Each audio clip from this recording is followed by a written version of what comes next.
The fourth Sun record. The news is titled Life Saver Donor Rejoice, which is posted on the 8th of November.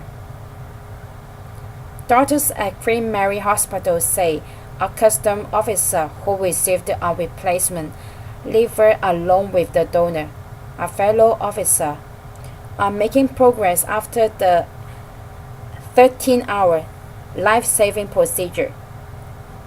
While recipient Yun Wai-jung, in a coma for more than a week, is not yet aware of what he has been thought, donor Simon Hoi-sai-man thought about a quick return on duty.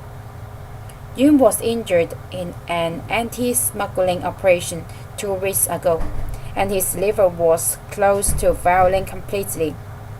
Following days of appeals, Hoi on Tuesday became Yun's savior by donating part of his liver. Yun, 39, remained in intensive care yesterday, while Hoi, 40, was cheered by hearing he might leave hospital this week.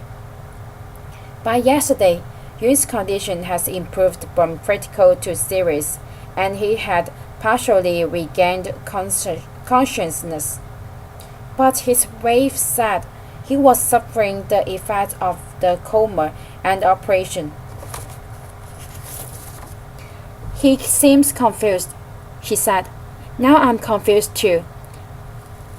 He spoke a lot but kept repeating things, and he still had no idea someone donated a liver and that they underwent a transplant, she added.